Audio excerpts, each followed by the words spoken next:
vamos falar sobre aposentadoria programada. Bem, nós tivemos um marco muito significativo que foi a Emenda Constitucional 103, publicada no dia 13/11/2019.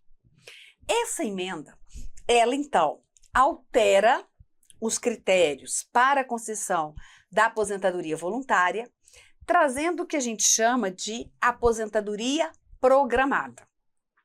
Então, você pode encontrar aposentadoria voluntária, aposentadoria programada.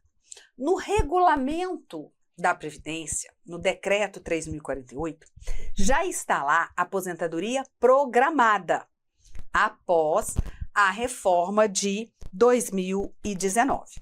Bem, o que acontece? Para aqueles segurados que vão se filiar a partir de 14 de novembro de 2019, então já com a vigência, da emenda 103, eles vão ter direito a se aposentar voluntariamente, acumulando, preenchendo cumulativamente idade e tempo de contribuição. Antes da emenda, eu tinha que o segurado poderia se aposentar por idade ou por tempo de contribuição.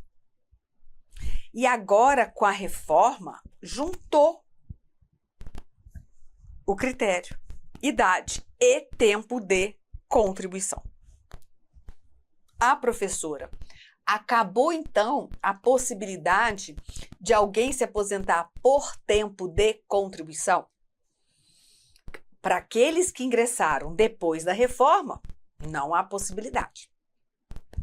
Para aqueles que já se encontravam filiados ao regime geral e tiveram preenchidos os requisitos para aposentadoria por tempo de contribuição antes ou até a publicação da emenda 103, podem a qualquer tempo se aposentar por tempo de contribuição.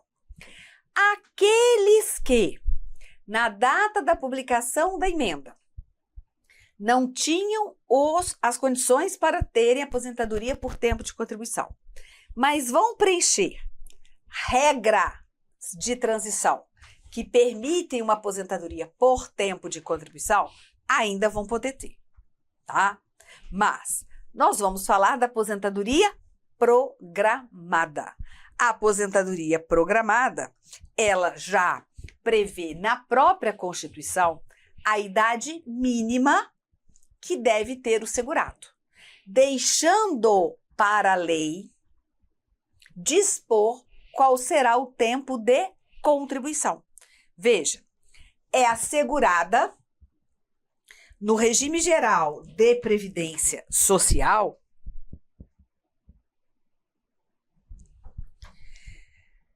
a aposentadoria nos termos da lei. Qual lei aqui? Lei ordinária, tá? Lei ordinária. Obedecidas às seguintes condições. 65 anos de idade se homem e 62 anos de idade mulher. Observado o tempo mínimo de contribuição. A Constituição está dizendo qual é o tempo de contribuição que esse segurado deve cumprir? Não. Não há mais na Constituição Federal qual é o tempo mínimo de contribuição. O Constituinte derivado, ele deixou para que a lei dispusesse sobre tempo de contribuição. Só consta na Constituição agora o quê? Idade mínima. E isso, gente, se o governo, a União, quiser alterar o tempo de contribuição exigido, ela vai poder fazer isso por uma lei. Não vai ter necessidade de fazer uma emenda constitucional, reformar a Constituição. Por quê? Porque nesse caso nem consta mais, olha, nos termos da lei. Agora, se for alterar a idade, sim, alterar a idade tem que passar por uma emenda constitucional, certo? Bem, aí nós temos o seguinte: idade, 62 anos. Vamos lá. Idade, 62 anos. Mulher, 65 anos, homem. Tempo de contribuição não está na Constituição. Deixou para a lei. Só que a própria emenda diz: enquanto não vem a lei dispondo sobre o tempo de contribuição, vamos exigir tempo mínimo de 15 anos de contribuição para a mulher, 20 anos de contribuição para o homem.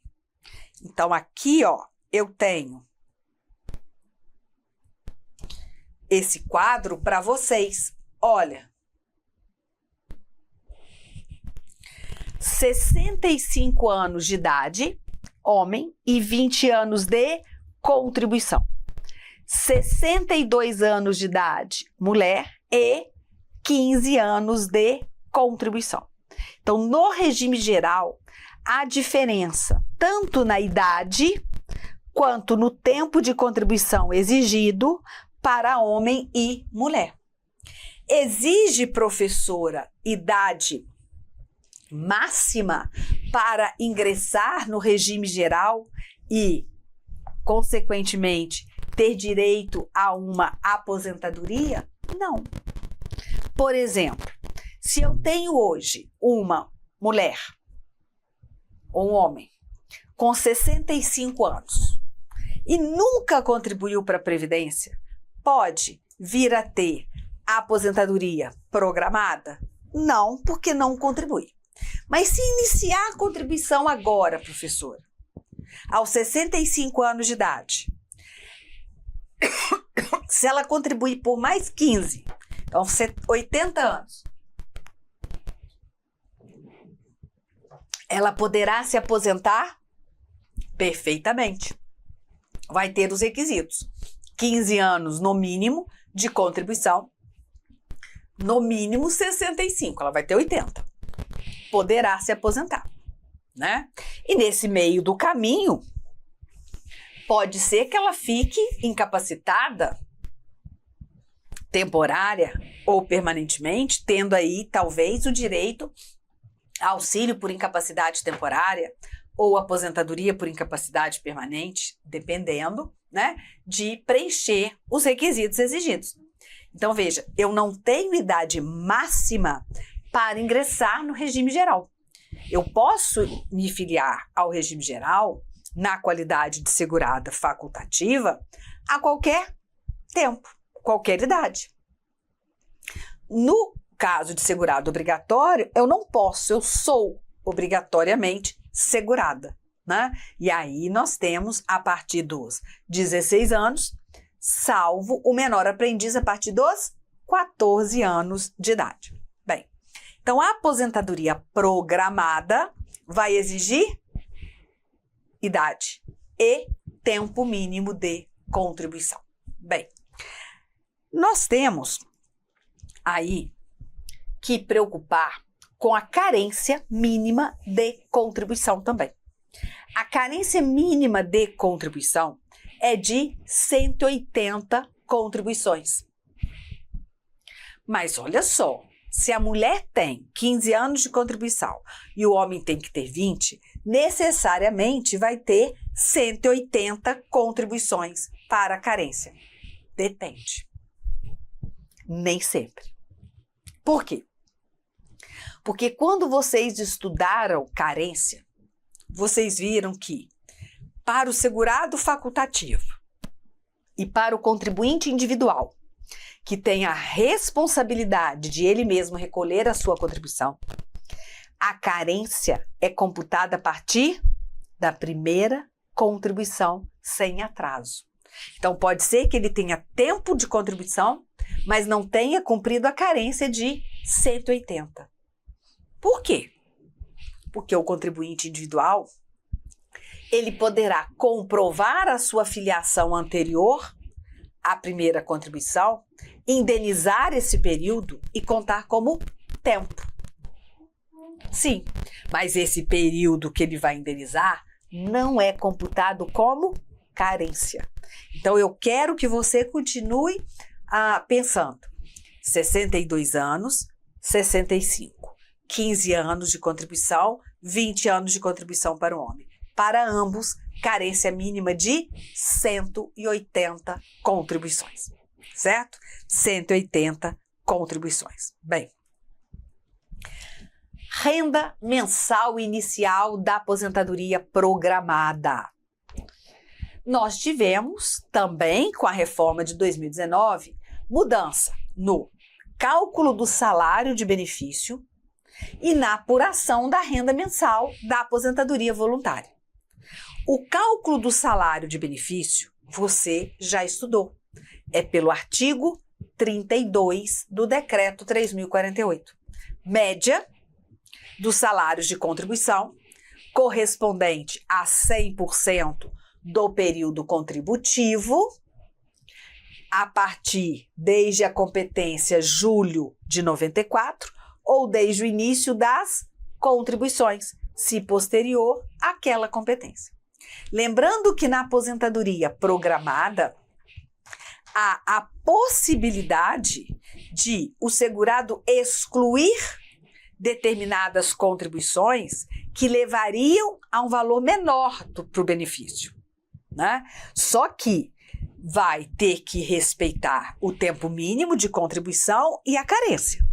Mas ele pode excluir do cálculo do salário de benefício algumas contribuições, se com elas o valor do benefício resultar num valor menor. Tá.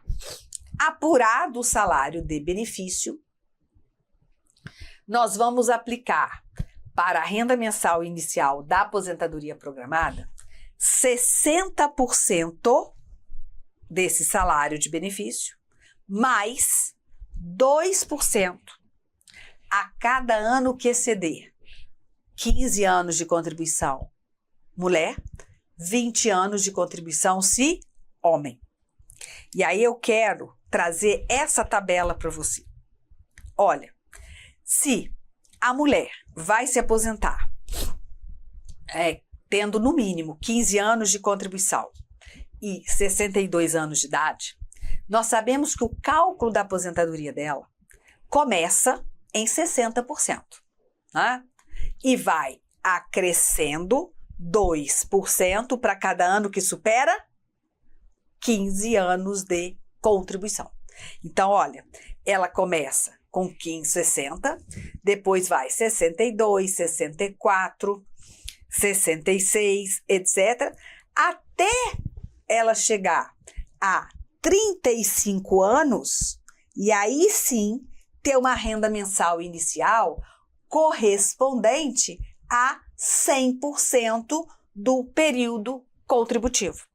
Olha, só vai ter 100%, do salário de benefício se ela completar 35 anos de contribuição, né? E pode, professora, superar o valor do salário de benefício? Sim. Olha, com 40 anos, a mulher chega a uma renda de 110% do salário de benefício. E aí eu quero que você preste bastante atenção, porque essa pergunta volta e meia aparece.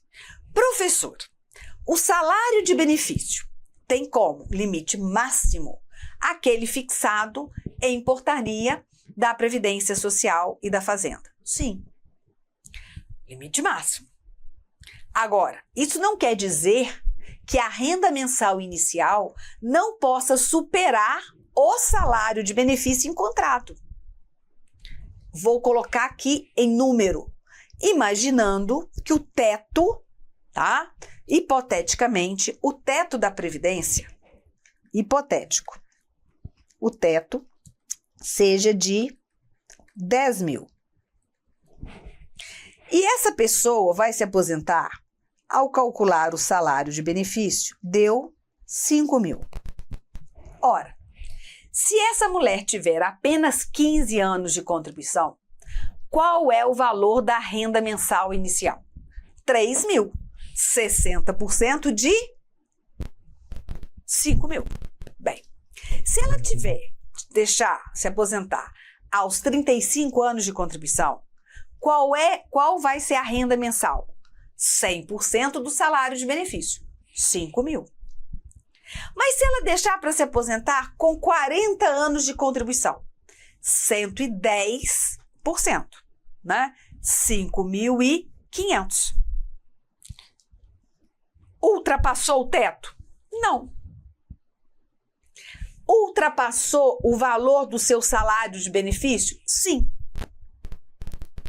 Então, a aposentadoria programada pode vir a ser maior que o salário de benefício do segurado? Sim. Pode ultrapassar o teto da Previdência, do regime geral? Não. Por exemplo, se eu faço um cálculo e acho 10.001, fica em 10 mil. Se eu acho 10.200, fica em 10 mil. Porque foi o nosso teto aqui. Tá? Então, são coisas distintas. Pode ultrapassar o valor do salário de benefício encontrado? Pode. Pode ultrapassar o limite máximo estabelecido para os benefícios do regime geral? Não. Bem, isso eu falei de uma mulher. Agora eu vou falar do homem. O homem precisa de quanto? 65 anos no mínimo e 20 anos de contribuição. E esses 2% de acréscimo, eles só vão ser somados quando houver um ano que exceda esses 20 anos de contribuição, né? Então, veja, para o homem, os 2% são acrescidos a partir do ano que superar 20 anos de contribuição. E aí eu vou chegar à conclusão de que somente com 40 anos de contribuição, ele vai ter um benefício, uma aposentadoria programada, correspondente a 100% do seu salário de benefício. Tá? A mulher consegue 100% do salário de benefício aos 35 anos de contribuição. E o homem, aos 40 anos de contribuição. Deu para entender? Tá?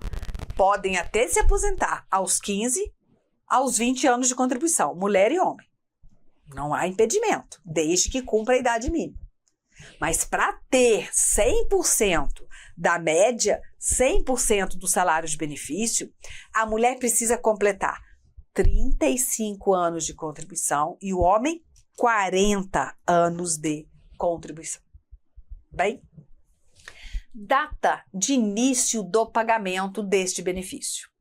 Ora, a aposentadoria, ela será devida desde o desligamento do emprego, quando o empregado doméstico, se desligar do emprego e requerer a aposentadoria programada até 90 dias do desligamento do emprego.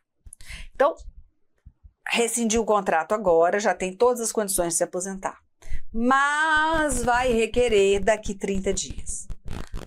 A data de início vai começar a ser devida à aposentadoria a partir da data do desligamento, tá? Da data do desligamento. Agora, se por acaso desligar do emprego, mas demorar mais do que 90 dias para requerer o benefício, aí a aposentadoria será devida a partir da data do requerimento. Ou então, não rescindiu o contrato de trabalho, requerendo aposentadoria. A aposentadoria passa a ser devida a partir da data do requerimento. Essas regras que eu disse valem para o empregado e para o empregado doméstico. Alguém pode me perguntar, professor, mas a partir do momento que requer a aposentadoria, não cessa o vínculo empregatício? Dos mortais, não. tá? Dessas pessoas aqui, não. Não são empregadas públicas. Não estão ligados a uma entidade pública. Então, neste caso, não. Depois eu vou explicar o outro, tá? Então, aqui, por exemplo, a minha empregada, ela se aposentou, né? Se aposentou, mas não se desligou do emprego. Então, a aposentadoria dela passou a ser devida a partir de quando? Da data do requerimento. E ela pode receber a aposentadoria e continuar trabalhando? Sim, acumulando a aposentadoria com a remuneração que ela tem, no caso, né, como empregada. Tá? Então, é possível? Sim, nesse caso é possível. Já os demais segurados, contribuinte individual, trabalhador avulso, segurado facultativo, eles vão ter a data de início da aposentadoria, a data do requerimento, tá? A data do requerimento. Professora, a senhora não falou do segurado especial, porque o segurado especial, ele tem outro tipo de aposentadoria, que é por idade rural. Se ele sim contribuir como segurado facultativo, aí ele pode ter aposentadoria programada. Mas eu vou tratá-lo naquele momento como segurado facultativo. Por isso que eu disse, contribuinte individual, facultativo e trabalhador avulso, aposentadoria devida a partir da data do requerimento, tá? A partir da data do requerimento.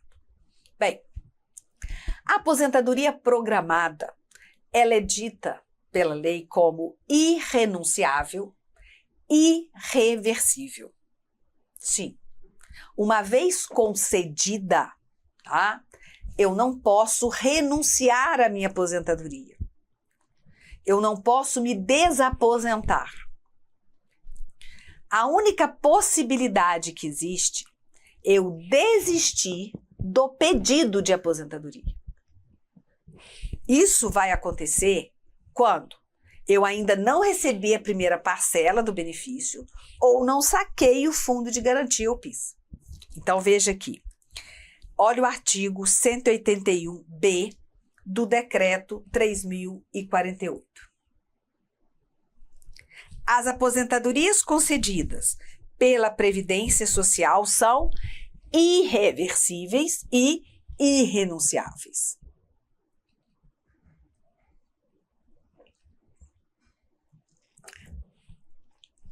O disposto neste artigo não se aplica à concessão de aposentadoria por incapacidade permanente, certo? Não se aplica à aposentadoria por incapacidade permanente porque ela é reversível. Ela pode, né, ser cessada, mas as demais são irreversíveis e irrenunciáveis. Agora veja o parágrafo. O segurado poderá desistir do seu pedido, olha só, do seu pedido de aposentadoria, desde que manifeste essa intenção e requeira o arquivamento definitivo, tá? Definitivo, antes da ocorrência de um dos seguintes atos. Olha, 1.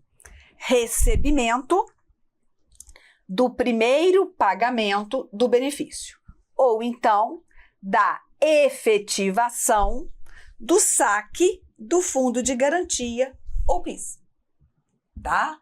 Do fundo de garantia ou PIS. Então, pode haver a desistência do pedido, sim, mas antes que ele receba a primeira parcela ou saque o fundo de garantia ou PIS. Agora, pode desistir, renunciar à aposentadoria já concedida, já recebida? Não, não é possível. Por quê? Não há previsão legal para desaposentação, para renúncia àquela aposentadoria. Certo? Seguindo. Aposentado pela programada que voltar ou continuar exercendo atividade remunerada não terá prejuízo no pagamento do benefício. Ele poderá retornar, será afiliado em relação à nova atividade remunerada, será contribuinte em relação à nova atividade, mas não terá prejuízo, não terá o seu benefício suspenso ou cessado, né? Veja aqui o artigo 173 do Decreto 3.048. O segurado em gozo de aposentadoria que voltar a exercer a atividade abrangida pelo regime geral, observados o disposto no artigo 68 e nos casos de aposentadoria especial, o disposto no parágrafo único do 69, fará jus 1.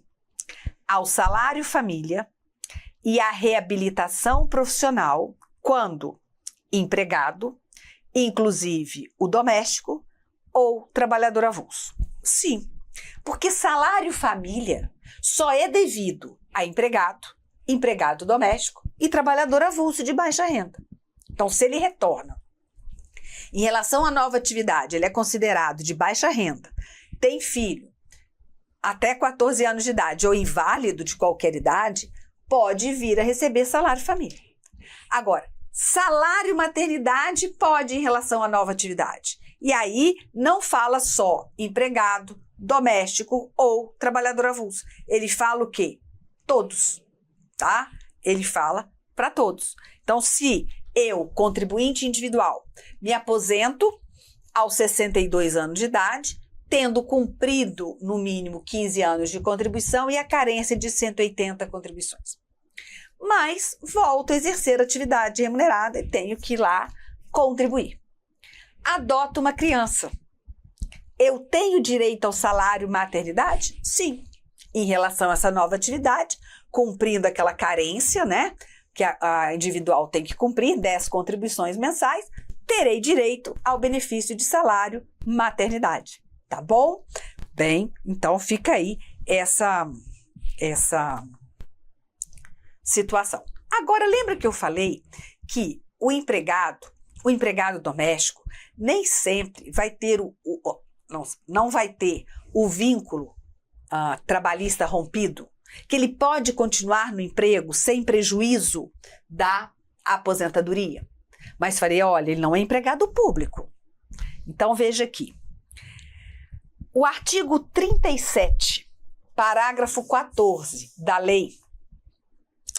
Constituição Federal, dispõe: a aposentadoria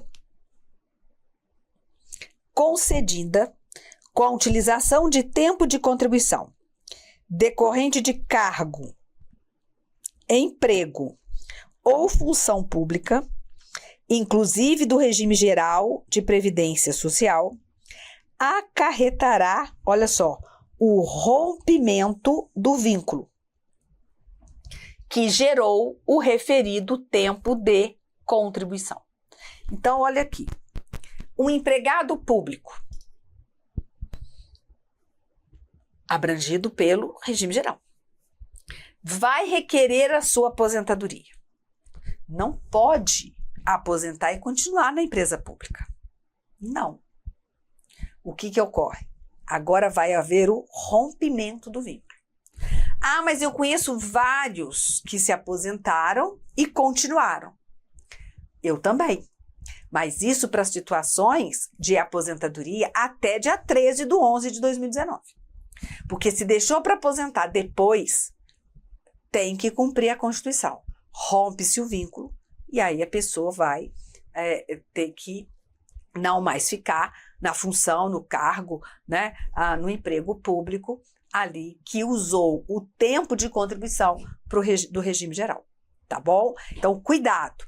São todos? Não, são esses aqui, olha, que ocupou cargo, emprego ou função pública, né, utilizando aí o tempo do regime geral para se aposentar. Aí rompe-se o vínculo que gerou o referido tempo de contribuição. Então, significa que o segurado que se aposentar com a utilização de tempo de contribuição de cargo, emprego ou função pública, porque aí nesse caso, né, vão estar abrangidos pelo regime geral, terá seu vínculo de emprego rompido, tá? Terá o seu vínculo de emprego rompido. E aí, gente, nesses casos, essa regra só é aplicável para situações a partir de 14/11/2019. Tá? Para situações consolidadas até então, não vamos aplicar o parágrafo 14 do artigo 37. Deu para entender aí? Tá. Vamos lá. Agora veja, aqui o que eu acabei de falar, né, é o entendimento desse artigo da Constituição. Veja aqui o artigo 153 do Regulamento da Previdência. A concessão de aposentadoria, veja só, requerida a partir de 14 de novembro de 2019, com utilização de tempo de contribuição decorrente de cargo, emprego ou função pública, acarretará o rompimento do vínculo que gerou o referido tempo de contribuição.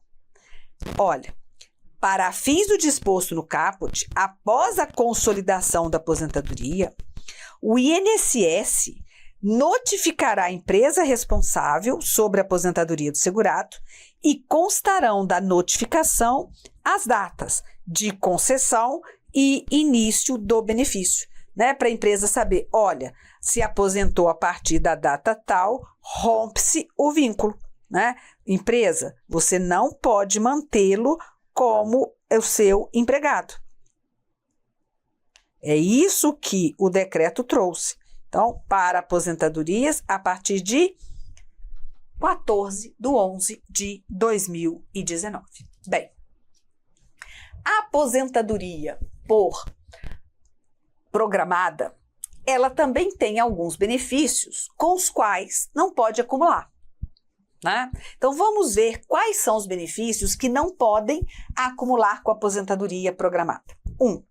O auxílio por incapacidade temporária.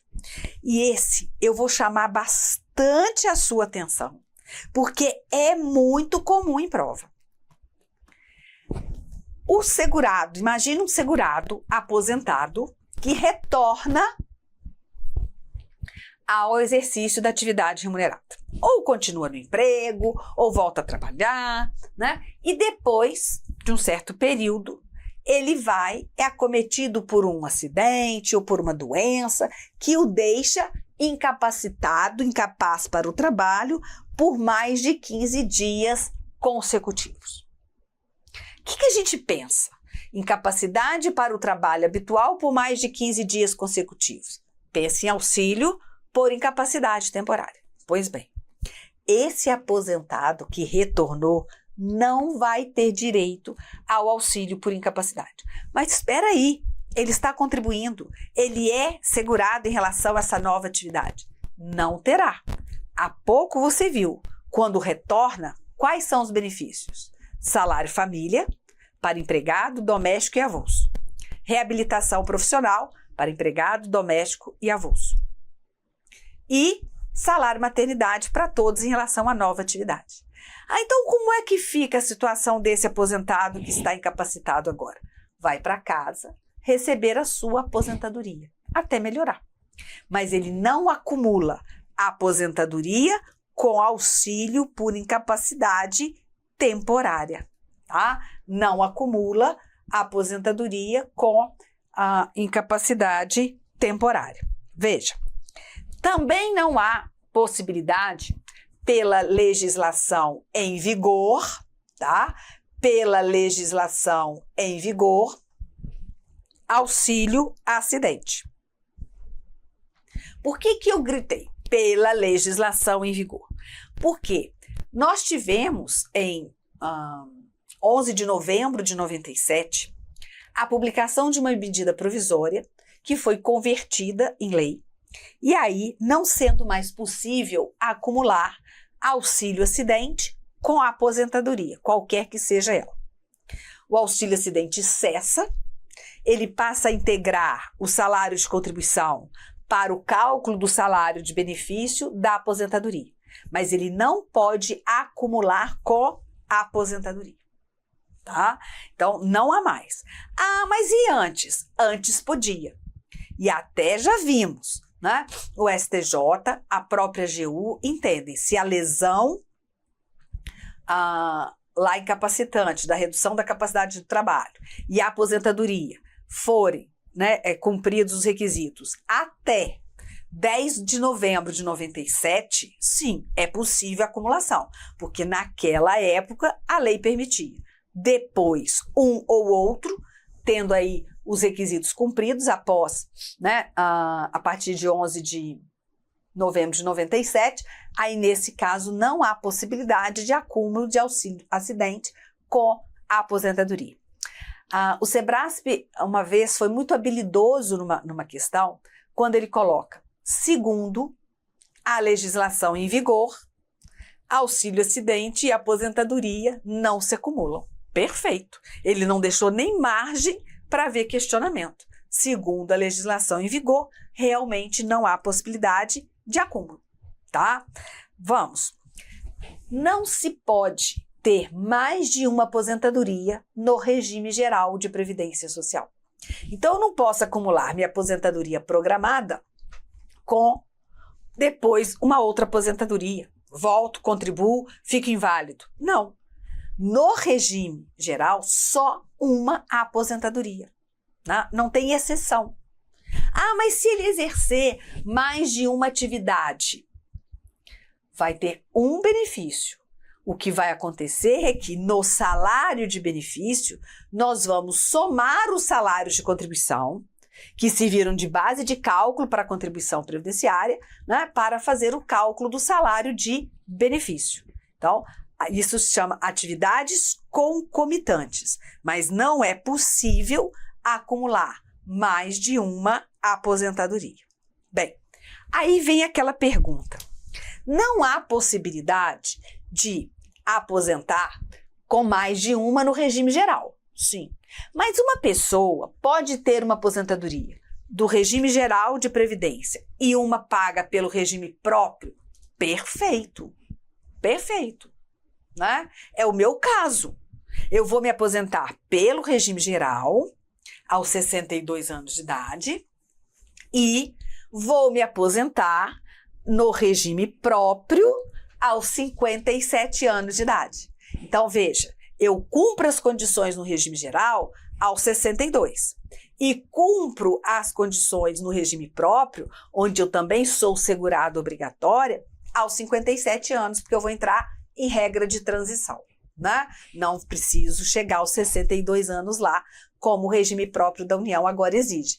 Então, nesse caso, eu terei duas aposentadorias, uma paga pelo regime geral e uma paga pelo regime próprio. Mas por quê? Sou segurada obrigatória dos dois. Então, contribuo para os dois, cumpro as condições para cada um e cada um vai me pagar a aposentadoria. Aí é possível.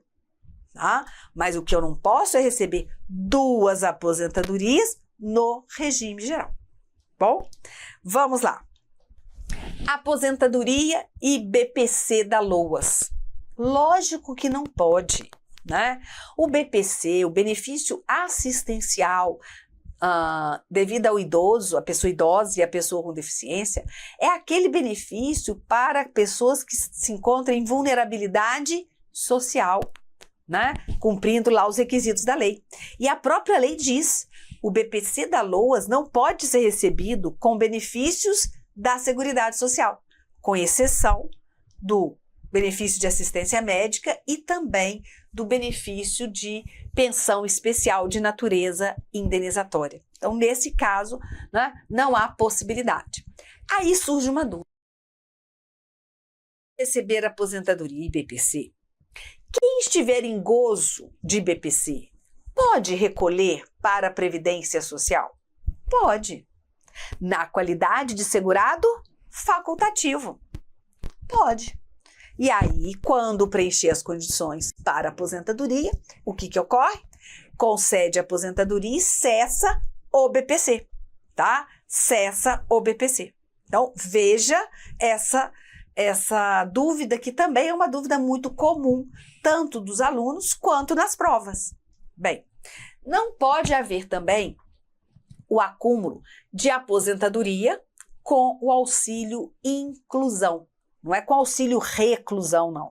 O auxílio inclusão, que é um benefício assistencial, né, que passa a ser devido a partir de outubro de 2021, e aí tem todos os critérios lá para pessoa com deficiência moderada ou grave, que vai exercer atividade remunerada, ser segurado obrigatória de regime geral ou regime próprio, com remuneração de até 2 salários mínimos, etc.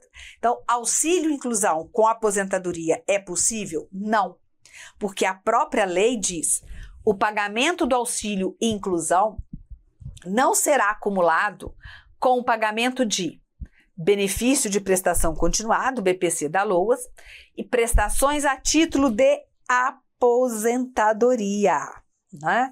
Então, auxílio inclusão com aposentadoria não é possível, tá? Não é possível.